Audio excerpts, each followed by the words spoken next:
When Siddhartha was born, the mother Mahamaya died 7 days later, and then the sister Pajapati Gotami took over as mother. So she raised Siddhartha just like her own child. Then the Buddha left home, became a monk, and then as years passed, the king also died. King Suddhodana passed away, and that's when Maha Pajapati Gotami decided to become a nun. Okay, so there are some very interesting stories about how she became a nun. Some people even say she was the first nun. Anyway, when she became a nun, her followers, traditionally we often hear a queen will have 500 handmaidens, maybe 500 followers, always there. It's like permanent friends. So when their lives are all dependent on this person anyway, on the queen in this case. So when the queen became a nun, the others also followed, or became nuns like her. In fact, Maha Pajapati is very determined, because imagine if the king is dead and the queen is left all alone. Okay, so her life would be very different. So she felt she's ready to become a nun, and then the other 500 people also followed. So this is very interesting, because if we look at this kind of situation, we're talking about group karma also, because there's this question: is there such a thing as group karma? Is group karma possible? Because when we talk about karma, we look at karma in terms of personal action, intention, right? So that means it's very individual. So my understanding is this: although we all here have individual way of thinking, individual karma, like here we're gathered together. So when we're gathered together, it's like we have a common idea. So that common idea is the group karma. So there's a coincidence of minds, in other words. For example, you decide to bring your family shopping and something like that. So there is this kind of, this is what we understand as group karma. Okay, it's not that everybody has one mind. It is also meaningful to talk about one mind. But when we say one mind, what we mean more is like coincidences of intention, same intention. Okay. Although there are certain levels of beings, the divine beings, they do have one mind. There's one kind of being, they all have one mind, but different bodies. Very interesting. They all think alike. And if you see some of these space movies like Star Trek, they have these aliens called the Borg. I don't know if you heard of this or not. The Borg. So these Borgs, they have a common mind. There are lots of beings in there. They look like humans, soldiers, but they all have one mind. So when the central control is switched off, everyone also gets switched off. So they seem to know some very interesting Buddhist ideas. So using all these ideas in Star Trek stories. And from the Star Trek stories, you begin to also understand what the Buddha is talking about. These different kind of devas. Some of them have one mind, different bodies, And of course, we usually understand as one body, one mind, like human beings. But there are different kinds of beings. So in other words, these beings, they don't have a body like us. They exist, and their mind feels the same kind of joy, in other words. Okay. So anyway, talking about group karma, so you have these 500 handmaidens, followers of Maha Pajapati, who also followed her and became nuns. But she became nun in a very special way. She actually shaved her hair first and wear a robe, and then walk all the way, from Kapilavatthu to see the Buddha. And then the famous story, right? The Buddha refused to admit her. Now this is one of those very interesting questions. Why did the Buddha refuse to admit Maha Pajapati Gotami? It's nothing to do with the fact that she's a woman. I would say at the start, it's more to do because she was her foster mother, his foster mother. Imagine the queen, once become a nun. Now, can you imagine the implications? Once a queen becomes a nun, how do the people in a nunnery, in a monastery behave? Say, wow, the queen is with us. They'll get excited, so they will feel even fear. Because we're talking about royalty, So that's why the Buddha had to make certain rules, very clear, that her position is normal queen. That's where the 8 strict rules come in. We will look at this again in a moment. Well, I'll just go through step by step so that we understand clearly why the Buddha was a bit strict with Maha Pajapati Gotami. It's nothing to do with the status of women. Okay? It's because of this royalty relationship. The queen is becoming a nun, and it's going to affect the whole Sangha. And people also will talk. If she gets special favor, people say, "Oh, look, the Buddha is giving special treatment to the foster mother." So there are a lot of issues involved: favoritism, fear of the people because the queen has become a nun, and so on. So, in fact, I don't think she is the first nun, as sometimes we are made to understand, because from the text, which we will see in a moment, the text show us that there are other nuns present also. So there were other nuns. We do not know who really was the first nun. In fact, there are stories about other nuns also. Right? So I think it's safe to say that Maha Pajapati Gotami was not the first nun, although she may be said to be the senior most of the nun because she was quite old when she became a nun. And this is another problem, when people are very old, they become monks and nuns, it's also very difficult. So usually the Buddha will not accept them. Then the Sangha will become like old folks' home, All these old people will come, enjoy, retire, become a burden to society. For example, they can't live in the forest alone if they're old, So they got to live in the settled community. So here you have to have this idea of the Buddha's life, let's say with the Buddha's teaching life is 45 years. My understanding is we can divide this 45 years into 2 parts. We say the first half and the second half, 2 parts.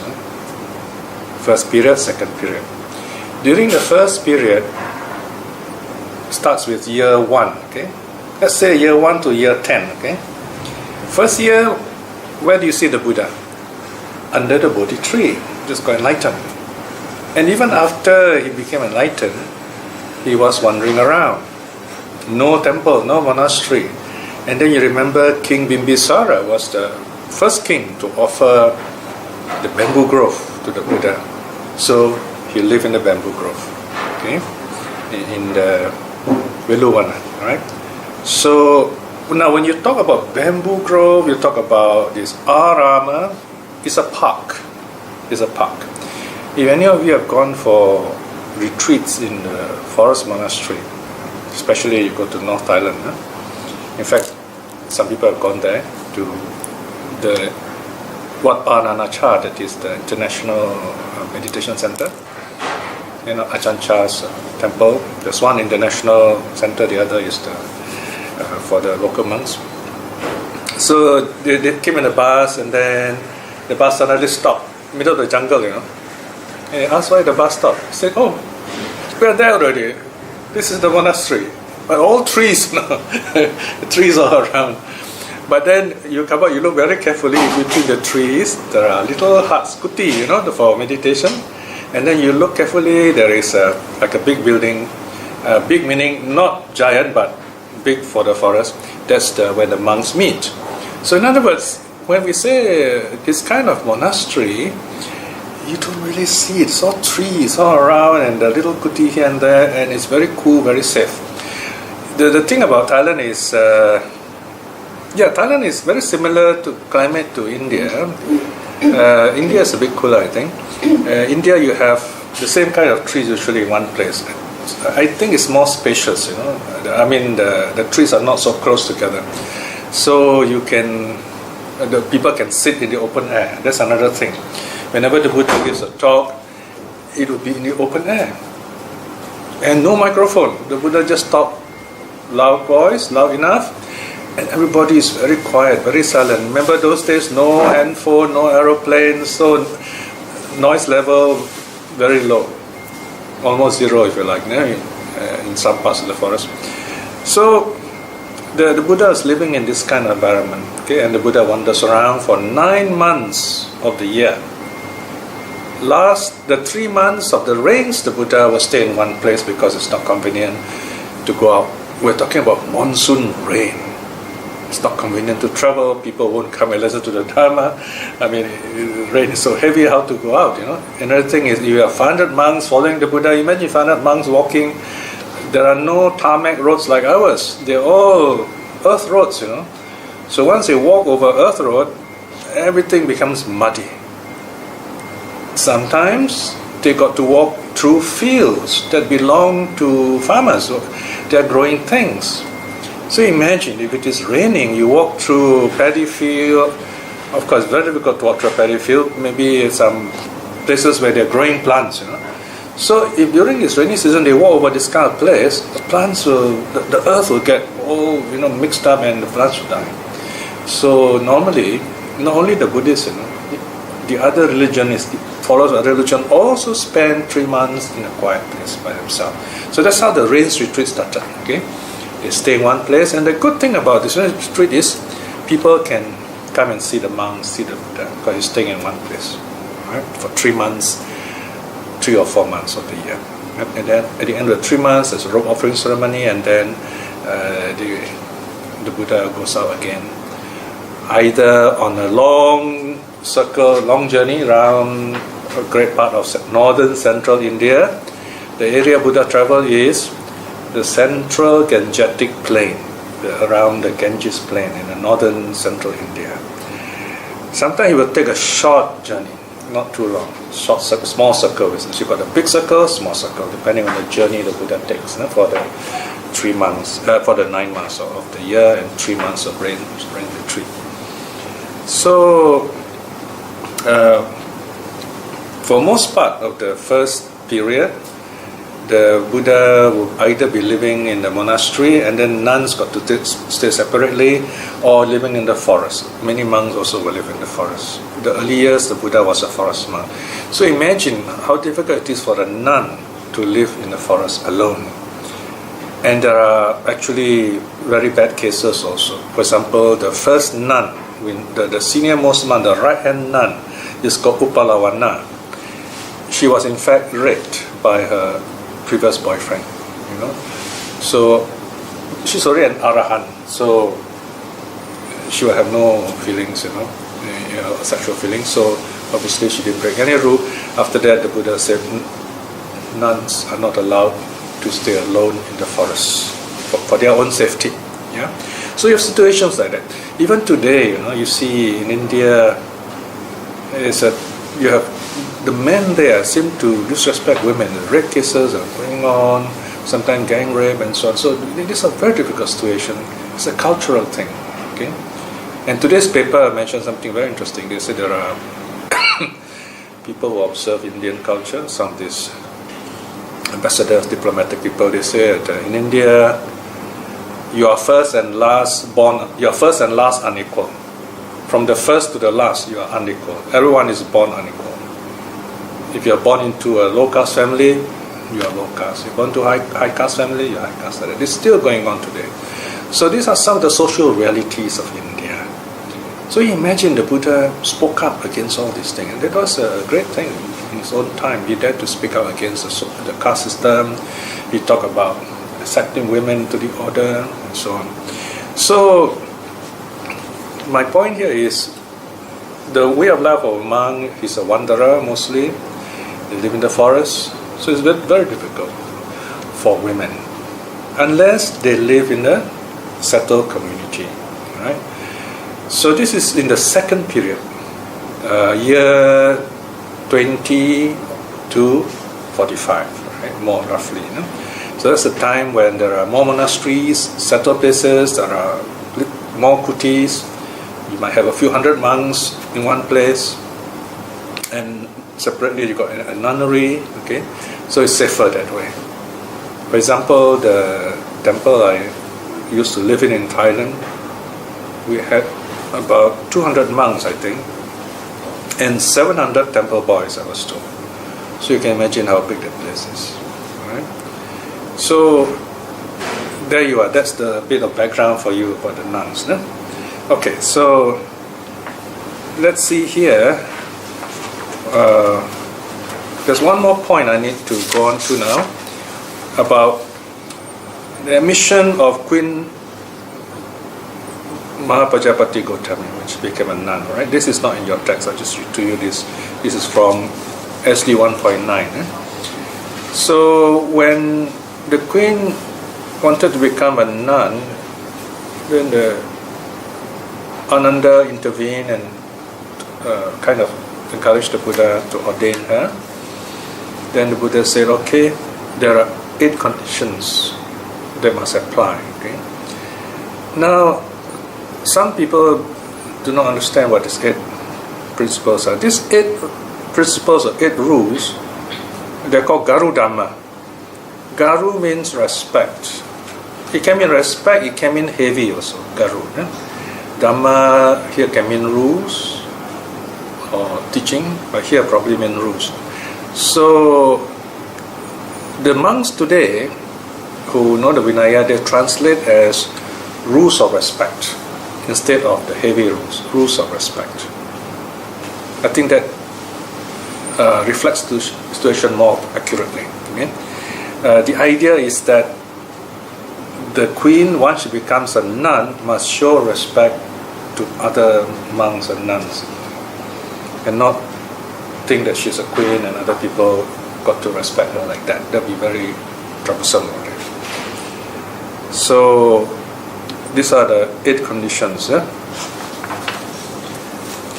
nun, number 1, a nun, if ordained for 100 years, must greet a monk with deference, with respect, even if he has been ordained that very day. She must rise up from her seat and salute him with joined palms and show him proper respect. Right? So even if a nun ordained, a nun is 100 years old, she still must show respect to a monk who just got ordained. Because some people say, wow, isn't this patriarchal and sexist and so on? Now this gives us a hint that Maha Pajapati is quite old, right? So it's like a hint, a very indirect way, a royal way of talking, indirect way of talking. No matter how old you are, if you're a nun, you must show respect to the monks. Otherwise you'll be mothering and start giving lectures to other monks. That would be terrible, embarrassing. Right? So this is especially for Maha Pajapati, no one else. Okay? In fact, if she accepts these 8 rules, she's a nun. So these 8 rules are the way of ordination, the mode of ordination for Maha Pajapati.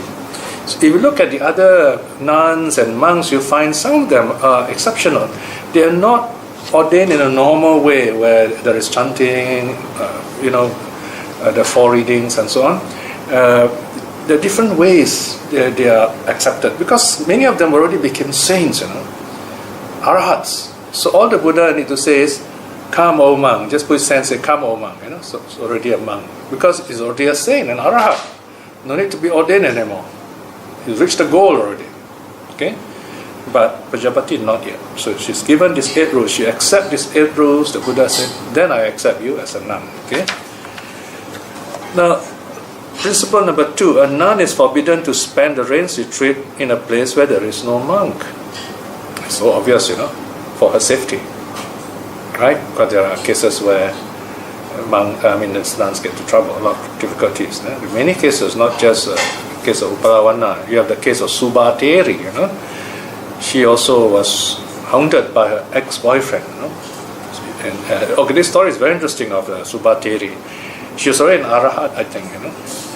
So this ex-boyfriend followed her and said, why you become a nun? Why don't you come back? Let's get married. See, the forest is so beautiful. The whole thing is told in stories, like a Chinese opera, a beautiful poem, nature poem. So in the end, the nun said, why do you like me so much? And then the boy said, oh, you have got so beautiful eyes and this and that. So she said, okay, since you like my eyes, she took out her eyes and she gouged her eyes and said, here you are. Very dramatic. She actually gouged out her eyes and gave it to the boy. So you like my eyes? Take them. That's the high point of the poem, So of course this poor young man got a shock, Can you imagine someone take out her eyes and she give it to you?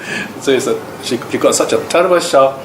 He totally lost all his negative desires, and probably that changed his life. I don't know whether he became a monk or not.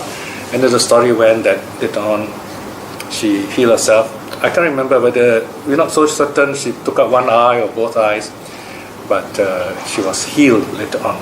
So the story here, of course, the meaning of the story is very beautiful. It means you cannot love someone as just a part of the body, nice eyes or nice hair. You have to love a total person. Okay, coming back now to these principles. Number 3, every fortnight, a nun is to ask 2 things of a monk: the date of the uposatha ceremony, or the recitation of the Patimokkha, and to teach the Dharma. So this is for matter of internal discipline. Because they normally need to know more or less the full moon day or the moon day or the day for the uposatha, the recitation of the monk's rules. Right? Then get Dharma teaching from the monks. This for instruction, for training. Number 4, at the end of the rains retreat, a nun must address the triple invitation, pavarana, to both orders, to the monks and the nuns. She must ask if anybody has seen, heard, or suspected anything against her for which she must make amends, must confess. Okay, this is called a pavarana, invitation. That means at the end of the rains retreat, the last day, the junior monks will go to the senior monks, especially those who are the teachers whom they respect. Then they will bow down 3 times. Then they will recite a verse. They say, if I've done anything wrong, by way of, it's mentioned here, as if you have seen, heard, or suspected I've done anything wrong, please tell me, and so that I will be able to learn. So just a show of respect. So the junior monks will show respect to the senior monks, and finally they will respect the oldest monk in the temple.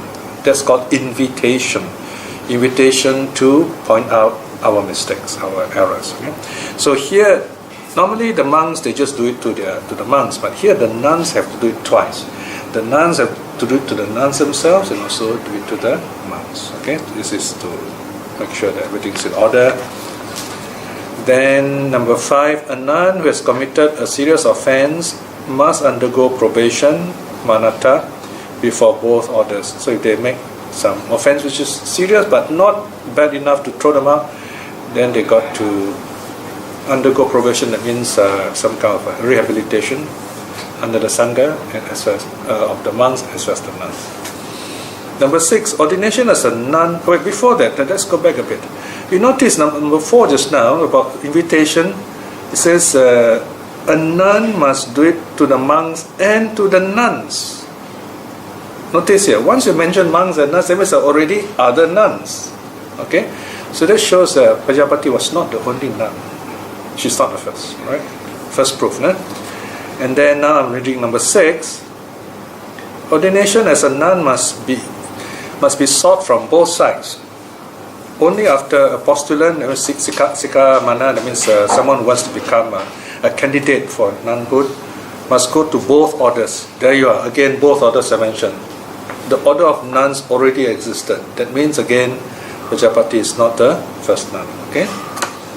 She must go to the monks and then to the nuns. That means the nuns are already there. She's not the first. Number 7, number 6 says, ordination as a nun must be sought from both orders only after the postulant has kept the 6 precepts. So this one, it means the 5 precepts. The 3rd rule is that of brahmacharya, of celibacy, purity. And then rule number 6 is eating only 1 meal a day, eating like the monks and nuns. Keep 6 rules. This is the first level candidate, the first time join. It's called postulant. Take 6 precepts and then slowly become a novice and then a nun. Principle 7, a nun should on no account revile or abuse a monk. Cannot scold a monk. Because as you know, in India, the women very often scold the men. Okay, so he said no such thing allowed in the Sangha. And then number 8, last one. From this day forth, a monk may advise or criticize a nun, but a nun may not advise or criticize a monk. Okay? Notice from this day forth. That means before this there were other nuns also. So the Buddha says, if she accepts this 8 principles, she become a nun. She says yes, and so she's accepted as a nun. All right. So that.